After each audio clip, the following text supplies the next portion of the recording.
cas, merci pour votre présence. Je vais en tout cas aller rapidement par rapport à ma question. C'est toujours dans le cadre de la sécurité. Donc, nous sommes en train de voir que dans votre commune, donc, que vous êtes en train de diriger, il y a beaucoup de zones de non-droit, de non-droit. Et nous voyons qu'il y a aussi un sentiment de xénophobie vis-à-vis des originaires de l'Afrique sud-saharienne. Donc, je voudrais savoir qu'est-ce que la commune pense faire par rapport à cette xénophobie-là que nous vivons, en tout cas, au sein de nos communautés. Alors, pour moi, il n'y a pas de zone de non-droit à Molenbeek. La police, elle va partout à toute heure.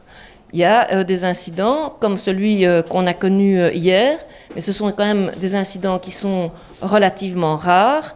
Donc, pour moi, la paix, l'ordre public sont des priorités à Molenbeek. À côté de ça, à côté de cette sécurité, il faut aussi de la prévention, de la cohésion sociale, de l'éducation.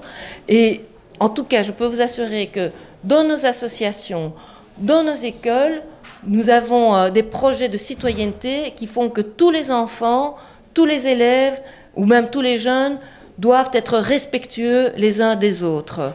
Et c'est vraiment un objectif qui nous tient particulièrement à cœur. Également, on ne laisse pas certains pouvoir tenir des propos qui soient contraires justement au respect. Ça nous semble essentiel. Maintenant, si moi on me dit qu'il y a des personnes ou une communauté qui se sent mal, elle doit venir le dire. Moi, en tout cas, comme bourgmestre, je participe à de très nombreuses activités, une manifestation sur la commune. Et je remarque que la communauté subsaharienne, les communautés, elles sont de plus en plus importantes à Bruxelles, à Molenbeek, et qu'elles prennent part justement à la vie de la commune, par des associations comme ici.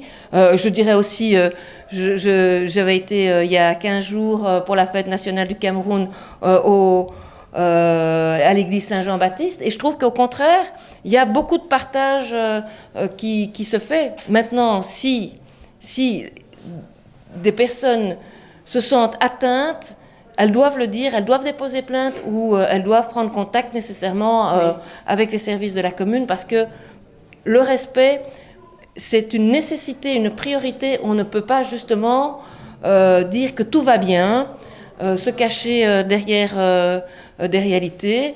Moi, je pense qu'il y a des efforts importants qui sont réalisés, mais si certains habitants, certains citoyens n'ont pas ce sentiment, ils doivent en parler. Oui, et ce sera ma dernière question. Donc, vous voyez qu'il y a plusieurs, disons, ASBEL, associations, qui s'occupent des problèmes des premiers arrivants, de la délinquance juvénile et sénile. Alors maintenant, la commune de Molenbeek, quel est l'apport qu'elle peut apporter à ce genre d'association? Et vous allez voir, même dans le cadre des églises, je sais qu'on ne veut pas trop parler de religion, mais des fois, on oublie que l'Europe était judéo-chrétienne. Donc, il y a vraiment cette racine-là que la Belgique aussi a perdue, et que des Sud-Sahariens viennent avec donc cette mentalité, la morale, la chrétienté, qui est aussi la source du droit canonique, dont nous savons que le droit aussi vient de la religion. Donc, qu'est-ce que la commune peut-elle faire pour ce genre d'association qui voudrait un peu germer une certaine morale à travers la jeunesse, à travers des personnes adultes, en leur montrant qu'il y a une conscience, le bon vivre tel que vous venez de le dire, cette haine-là vis-à-vis de la xénophobie, qu'on se dit qu'on est tous des semblables, des êtres humains,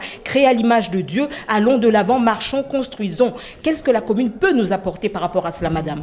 Mais la commune, elle est ouverte à toutes les associations, et je dis aujourd'hui, on travaille avec de nombreuses associations. Je dirais que peut-être que les associations subsahariennes sont plus discrètes que d'autres associations, et donc elles doivent elles-mêmes se faire mieux connaître et avoir les contacts nécessaires avec le monde, avec les autorités publiques, pour pouvoir justement avancer concrètement. Mais moi, vous savez, je suis très respectueuse de toutes les religions, et justement, je pense qu'à Molenbeek aujourd'hui, on voit que, notamment il y a des églises, il y a des mosquées, et que chacun peut pratiquer sa foi. Ça me semble très important, et que des églises s'ouvrent également, comme le font.